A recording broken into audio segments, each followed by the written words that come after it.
The clock on the prison wall ticked louder than usual that morning. In cell 47, Marcus Hale sat on the edge of his cot, hands clasped, staring at the floor. It was his final day. After 12 years on death row, he had one request, not for food, not for mercy, but to see his dog one last time. His dog? One of the guards had scoffed when they read the letter. Ain't no one ever asked for that before. The warden hesitated for hours before signing the approval. No reporters, no cameras, just a quiet reunion behind the razor wire. When the gate finally opened, the air turned heavy. A handler stepped forward, holding the leash of an aging German shepherd gray around the muzzle, limping slightly from an old injury. "Zeus," Marcus whispered.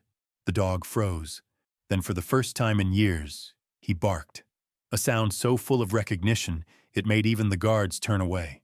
The dog broke free, sprinting across the courtyard, throwing himself against the man who had once saved him from a burning house. Marcus dropped to his knees, sobbing into the fur that still smelled faintly of smoke and rain. No one spoke. Not the guards, not the priest. But what happened next changed everything.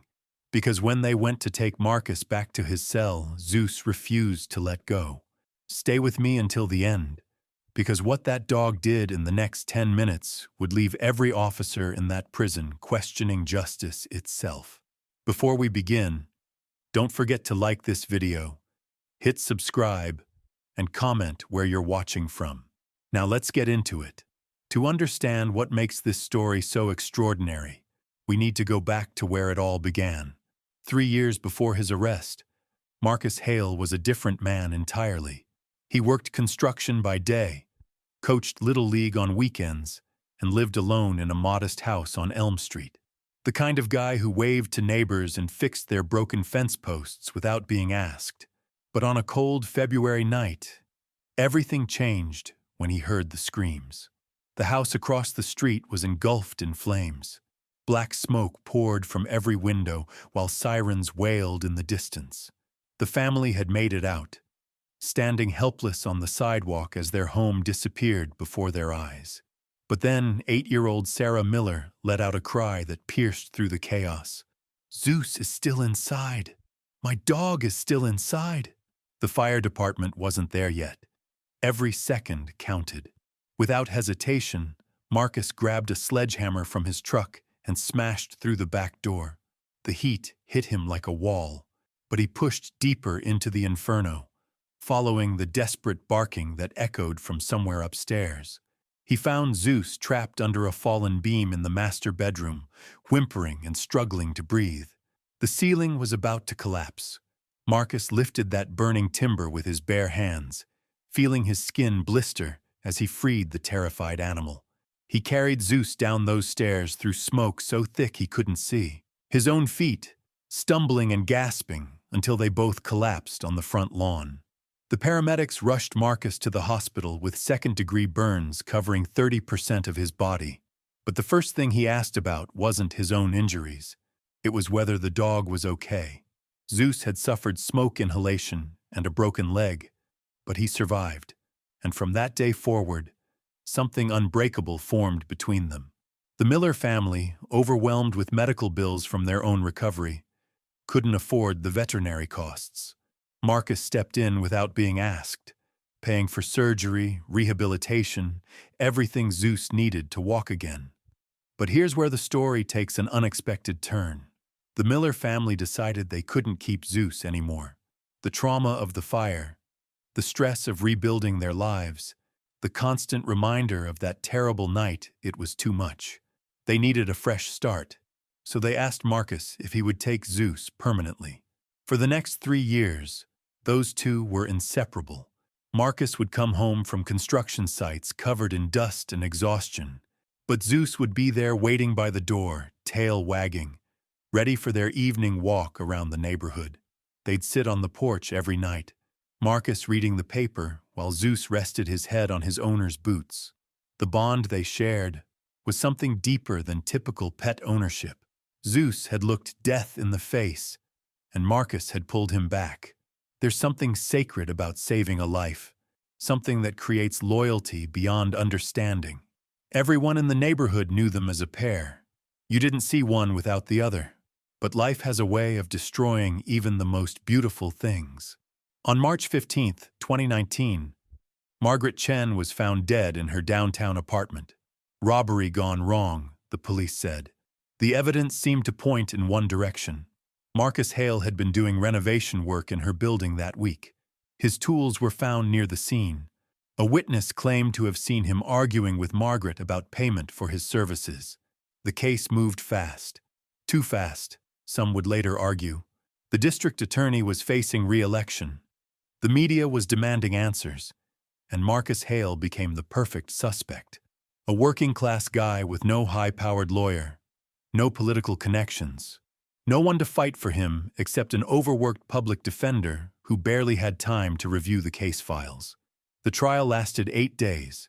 The prosecution painted Marcus as a violent man who had killed Margaret Chen over a few $1,000s in disputed contractor fees. They brought in character witnesses who testified about his temper, his drinking, his financial struggles. They made him sound like a monster. His defense attorney was drowning. No resources for independent forensic analysis. No time to investigate alternative suspects. No ability to challenge the prosecution's narrative. Marcus sat in that courtroom day after day, watching his life get dissected and distorted, knowing that nobody believed his version of events. The jury deliberated for less than 6 hours, guilty on all counts. The judge sentenced him to death, and just like that, Marcus Hale disappeared into the system. But there was one problem nobody had considered. What happens to Zeus? The dog had been staying with Marcus's elderly neighbor, Mrs. Patterson, during the trial, but she was 78 years old, living on Social Security, barely able to care for herself. She couldn't handle a large German Shepherd long-term. The local shelter was overcrowded, and Zeus was getting older, less adoptable with each passing month. For 2 years, Zeus bounced between temporary homes, foster families who meant well but couldn't provide the stability he needed. Each transition was harder than the last. The dog who had once been so full of life became withdrawn, anxious, constantly searching for the one person who would never come home. Meanwhile, Marcus was learning what it meant to live in a concrete box, knowing that every sunrise brought him one day closer to his execution date. The appeals process dragged on, but his lawyer held little hope. The evidence had been overwhelming, the conviction solid.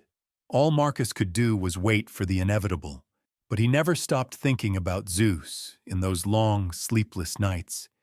He would close his eyes and remember their walks, their quiet moments on the porch, the way Zeus used to rest his chin on Marcus's knee while he watched television. The memory of that dog became his anchor in a place designed to strip away every trace of humanity. Letters started arriving at the prison 18 months before Marcus's execution date. Not the usual correspondence from lawyers or family members, but something different entirely. They came from veterinarians, animal behaviorists, and complete strangers who had heard fragments of the story through word of mouth. Dr. Sarah Martinez was the first to reach out. She ran a canine rehabilitation center 3 states away and had been following Zeus's case through a network of animal welfare advocates. Her letter was simple but direct. "I've been working with traumatized dogs for 15 years, she wrote. What you're describing sounds like severe separation anxiety combined with prolonged grief. This dog is literally dying of heartbreak."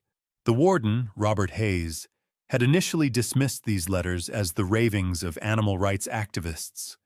But as more arrived, each describing the same symptoms, the same behavioral patterns, he began to pay attention.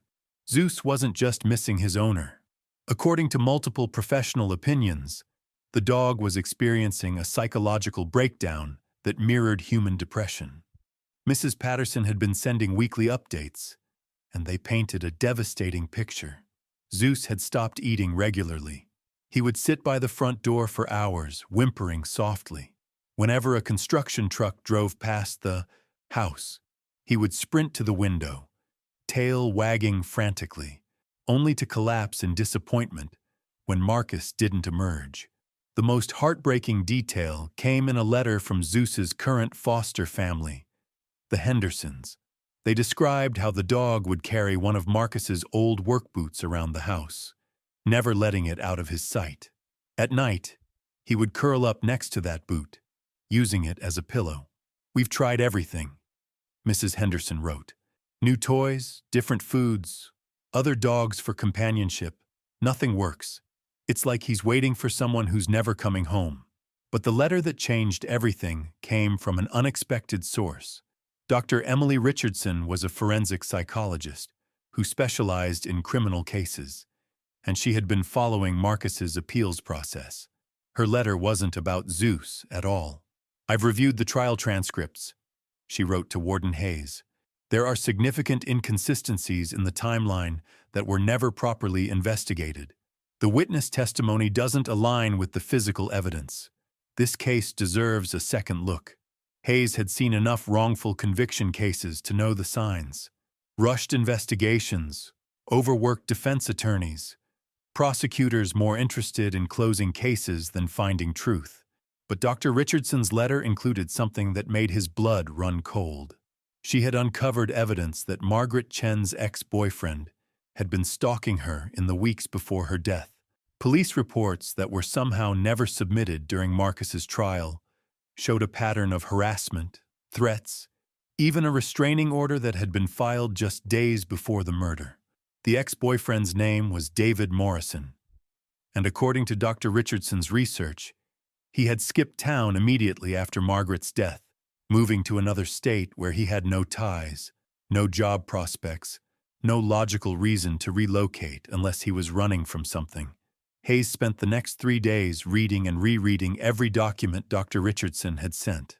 The case against Marcus Hale wasn't just weak, it was potentially fabricated. Someone had either made serious mistakes or deliberately buried evidence that pointed to another suspect. But Marcus was scheduled for execution in 6 weeks. Even if Hayes believed in his innocence, the legal system moved slowly. Appeals took months, sometimes years. There wasn't enough time to reopen the investigation, especially when the original conviction had been so thoroughly documented. That's when Hayes made a decision that would define the rest of his career. He picked up the phone and called Dr. Richardson directly. "I need you to help me understand something," he said. "If we can prove Morrison was the real killer, what would it take to stop this execution?" Dr. Richardson's voice was steady but urgent. "We'd need concrete evidence. Something that directly links Morrison to the crime scene or proves he had opportunity and motive beyond what Marcus allegedly had. The governor would need irrefutable proof to grant a stay of execution this close to the date." Hayes looked at the calendar on his desk. 6 weeks wasn't just a short timeline, it was nearly impossible. But there was something else nagging at him. Something about Zeus's behavior that seemed to connect to larger questions about the case. "Doctor, I want to ask you about something that might sound strange. The condemned man's dog has been exhibiting severe psychological distress since the arrest. Is it possible that animals can sense things about their owners that humans miss?" There was a long pause on the other end of the line. "What exactly are you getting at, Warden?" Hayes took a deep breath. "I'm wondering if Zeus's behavior might be telling us something important. Dogs are incredibly sensitive to their owners' emotional states. If Marcus was guilty, if he had actually committed murder, wouldn't Zeus have sensed that darkness in him? Wouldn't there be some sign of fear or avoidance?" Dr. Richardson's response surprised him. "Actually, there's documented research on this. Dogs can detect chemical changes in human behavior associated with deception, violence, even guilt. They're essentially living lie detectors. If Zeus maintained such a strong bond with Marcus after the alleged crime, it could suggest that Marcus's emotional state remained consistent with innocence." The conversation lasted another hour. By the end, Hayes had made a commitment that would either save an innocent man's life or destroy his own reputation. He was going to reopen the Margaret Chen murder investigation, unofficially and without department approval, but he wasn't going to do it alone. Dr. Richardson agreed to coordinate with a network of forensic specialists who donated their time to wrongful conviction cases. They had 6 weeks to accomplish what the original investigation should have done in 6 months. The first break came faster than anyone expected. Morrison hadn't been as careful covering his tracks as he thought. Credit card records showed he had been in Margaret's neighborhood on the night of the murder, despite telling police he was home alone. Security footage from a nearby gas station captured his vehicle just 3 blocks from her apartment at 11:30 that night. But the most damning evidence came from Margaret's phone records. In the weeks before her death, she had received dozens of threatening text messages from an unknown number. The phone company had initially claimed they couldn't trace the number, but Dr. Richardson's team used advanced forensic techniques to track it back to a burner phone purchased with Morrison's credit card. The messages were chilling. Threats of violence, promises of revenge, increasingly desperate pleas for reconciliation, followed by explosive anger when Margaret didn't respond. The final message, sent just hours before her death, read, "If I can't have you, nobody can." Hayes stared at the evidence spread across his desk. This wasn't just reasonable doubt, this was proof of Marcus's innocence. But would it be enough to convince the governor with only 3 weeks left before the execution? The execution? The evidence Hayes had compiled was overwhelming, but the legal system had its own momentum.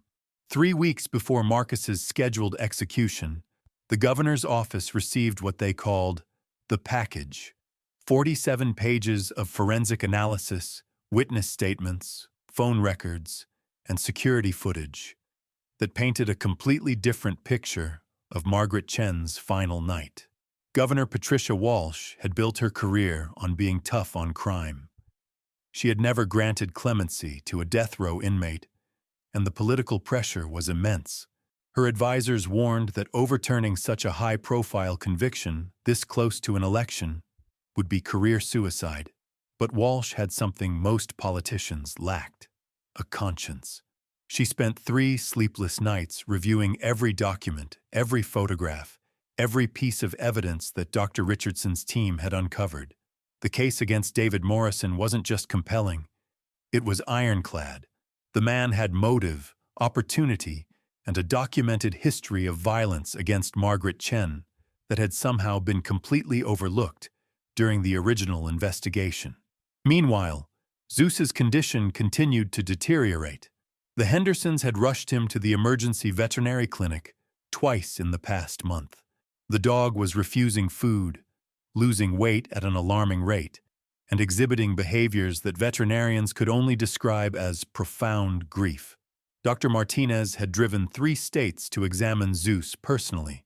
Her report was devastating. This animal is experiencing psychological trauma equivalent to what we see in humans who have lost their primary attachment figure.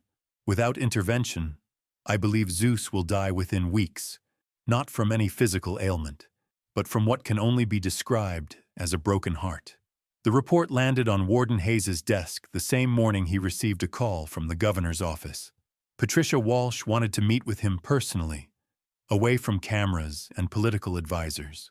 The meeting was set for the following day at a private location outside the city. Hayes drove to the secluded cabin with a mixture of hope and dread.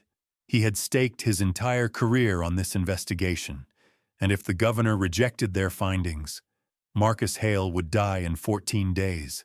But more than that, an innocent man would be executed while the real killer walked free. Governor Walsh was already there when Hayes arrived, sitting alone at a wooden table with the evidence files spread before her. She looked exhausted, like someone who had been carrying an unbearable weight. "Warden Hayes," she said without looking up, "tell me about the dog." The question surprised him. Of all the evidence they had compiled, Zeus seemed like the least important detail from a legal standpoint. "Governor, Zeus has been Marcus Hale's companion for 3 years. The bond between them is extraordinary. Since Marcus's arrest, the dog has been in psychological decline. Multiple veterinarians believe he's literally dying from grief." Walsh finally raised her eyes. "I've been thinking about that. My grandmother used to say that animals know things we don't. They sense truth in ways that humans have forgotten how to access." She stood and walked to the window, staring out at the forest beyond. I've read every page of this evidence, Warden. The case against Morrison is stronger than the case against Hale ever was. But what haunts me is something simpler. If Marcus Hale was capable of murder, if there was darkness in his soul, wouldn't his dog have sensed it? Wouldn't there be fear instead of devotion? Hayes felt a surge of hope. Governor, I've worked in corrections for 23 years. I've seen how guilty men relate to their families, their friends, their pets. There's always a distance, a barrier that guilt creates. Marcus Hale doesn't have that barrier. The love between him and Zeus is pure, unchanged by his circumstances. Walsh turned back to face him. I'm going to grant a stay of execution, 30 days to allow for a full reinvestigation of the Margaret Chen murder. If your evidence proves Morrison's guilt beyond reasonable doubt, I'll commute Marcus's sentence and order his release. The words hit Hayes like a physical blow. After months of desperate work, racing against an impossible deadline, they had succeeded. Marcus would live, at least for now. But Walsh wasn't finished. There's something else. I want Marcus to be allowed extended visits with Zeus during this 30-day period. If we're going to use that dog's behavior as evidence of innocence, then we need to document their interaction thoroughly. The reunion took place 3 days later in a small conference room that had been converted into a temporary visiting area. Prison officials had brought in comfortable chairs, soft lighting, even a small carpet where Zeus could lie down. It was the most humane space Marcus had seen in 12 years. When Zeus entered the room, his transformation was immediate and miraculous. The listless, depressed animal that the Hendersons had been caring for vanished, replaced by a creature radiating pure joy. He bounded toward Marcus with an energy that veterinarians had thought was gone forever. Marcus dropped to the floor, and Zeus climbed into his lap despite weighing nearly 80 pounds. The dog pressed his face against Marcus's neck, making soft, whimpering sounds that seemed to express years of separation and longing. Marcus wrapped his arms around Zeus and wept openly, not caring who was watching. Dr. Martinez observed from a corner of the room, taking detailed notes on every interaction. What she witnessed defied conventional understanding of animal behavior. Zeus wasn't just happy to see Marcus. He was exhibiting signs of complete psychological healing simply from being in his presence. I've never seen anything like this, she whispered to Hayes. The dog's entire physiological state has changed. His heart rate, his breathing, his muscle tension, everything is normalizing. This level of therapeutic response suggests a bond that goes beyond typical pet ownership. For 2 hours, Marcus and Zeus sat together on that carpet, neither one wanting to break the connection they had thought was lost forever. Zeus would occasionally get up to explore the room, but he always returned to Marcus's side, as if reassuring himself that this wasn't a dream. When the visit ended, Zeus's reaction was heartbreaking. He seemed to understand that Marcus couldn't come with him, but instead of the desperate panic everyone expected, the dog remained calm. He licked Marcus's face once, looked directly into his eyes, and walked quietly to the door. Dr. Martinez was stunned. It's like Zeus knows something has changed. He's not exhibiting the separation anxiety we've documented over the past 2 years. Somehow, he understands that this isn't permanent anymore. The investigation into David Morrison moved with unprecedented speed. Armed with the evidence that Dr. Richardson's team had compiled, law enforcement agencies in 3 states coordinated to track down Morrison and build an airtight case against him. They found him living under an assumed name in a small town in Nevada, working construction and trying to blend into anonymity. When detectives knocked on his door with a warrant for his arrest, Morrison's facade cracked immediately. Within hours of interrogation, he confessed to Margaret Chen's murder. The details of his confession matched the evidence perfectly. Morrison had been stalking Margaret for months after their relationship ended. On the night of her death, he had broken into her apartment with the intention of forcing a reconciliation. When Margaret threatened to call the police, Morrison had flown into a rage and killed her with a kitchen knife. But the most chilling part of his confession was how he had framed Marcus. Morrison knew that Marcus was working in Margaret's building that week. He had deliberately planted Marcus's tools near the crime scene and paid a homeless man to claim he had witnessed an argument between Marcus and Margaret. The witness who had been so crucial to Marcus's conviction had been lying for money. Morrison had given him $50 and a detailed script of what to tell police. The homeless man had since died, but Morrison provided enough details about the deception to make his confession credible. 26 days into the 30-day stay of execution, Governor Walsh signed the order that officially exonerated Marcus Hale. All charges were dropped, the conviction was overturned, and after 12 years on death row, Marcus was a free man. The release took place on a quiet Tuesday morning, away from media attention and public spectacle. Marcus walked out of the prison gates wearing the same clothes he had worn to his trial over a decade earlier, carrying a small box of personal belongings and letters from strangers who had believed in his innocence. Zeus was waiting in the parking lot with the Hendersons, who had volunteered to bring him for this moment. When the dog saw Marcus approaching as a free man, not a prisoner being escorted by guards, something magical happened. Zeus didn't run. He didn't bark or jump. Instead, he walked slowly toward Marcus, tail wagging gently, as if he had always known this day would come. When they met in the middle of that parking lot, Marcus knelt down and Zeus simply leaned against him, both of them finally at peace.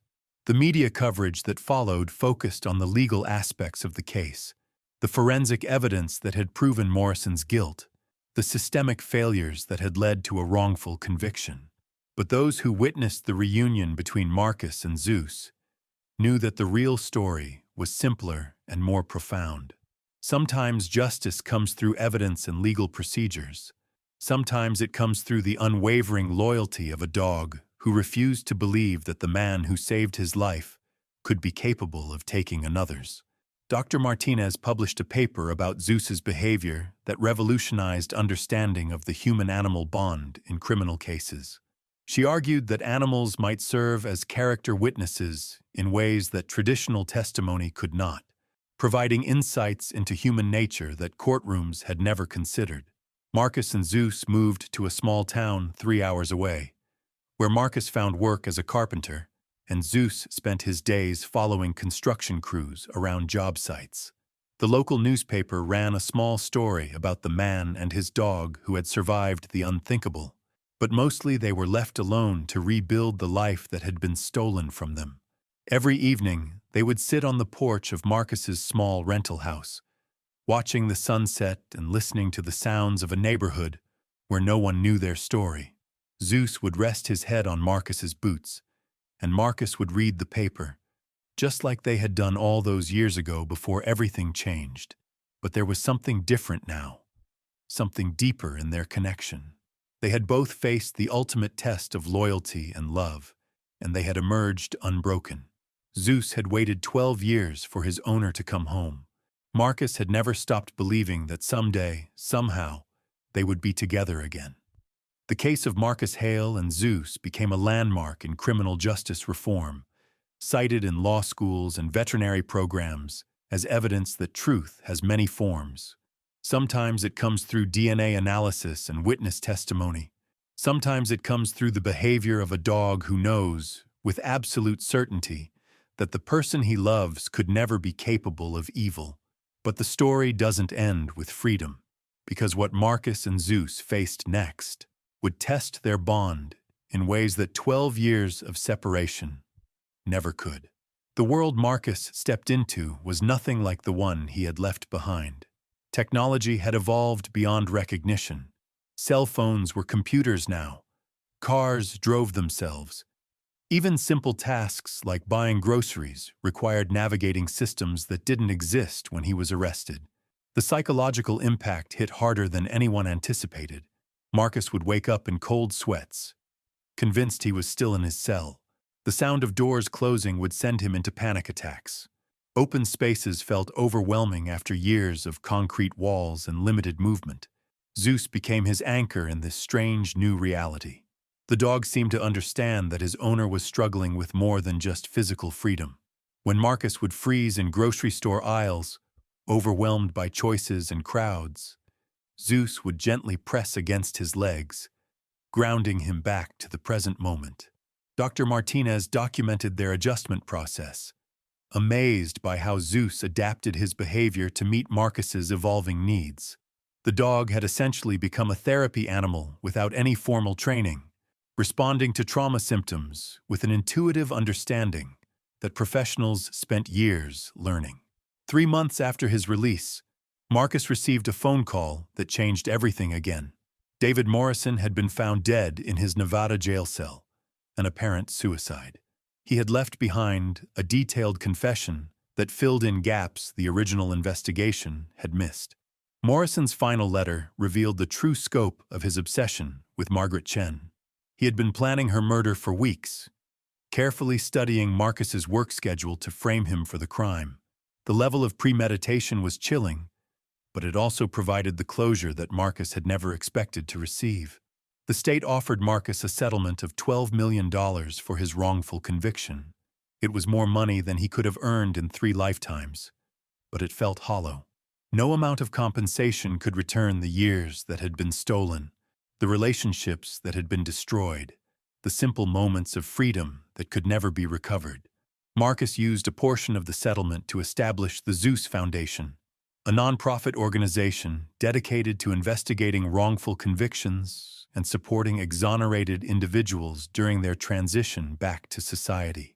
The foundation's logo featured a silhouette of a German shepherd, a reminder that truth sometimes comes from the most unexpected sources. The foundation's first case involved a woman who had been convicted of murdering her husband, despite her cat's unusual behavior during the investigation. The cat had refused to enter the room where the murder allegedly took place, and had shown extreme distress whenever the supposed murder weapon was present. Animal behaviorists hired by the foundation determined that the cat's reactions were consistent with recognizing a different scent profile than its owners. Within 6 months, they had uncovered evidence that the woman's brother-in-law had committed the murder and planted evidence to frame her. Like Marcus, she had spent years in prison for a crime she didn't commit, while the real killer walked free. Zeus accompanied Marcus to every foundation meeting, every court hearing, every moment when they fought to free another innocent person. The dog had become more than a companion. He was a symbol of unwavering loyalty and the power of love to survive even the darkest circumstances. Local media began calling them the Justice Seekers, a man and his dog who had overcome the ultimate injustice and dedicated their lives to ensuring it never happened to anyone else. But Marcus and Zeus didn't see themselves as heroes. They were simply 2 survivors who understood that some bonds are stronger than any system designed to break them. Sometimes the most profound truths come from the simplest sources. Marcus and Zeus proved that loyalty doesn't recognize prison walls, that love transcends injustice, and that sometimes a dog's unwavering faith can move mountains that legal systems cannot. Their story reminds us that innocence has many voices, and we must listen to them all. What did you think of this incredible story? Let me know in the comments below. And don't forget to subscribe for more amazing true stories that will restore your faith in justice.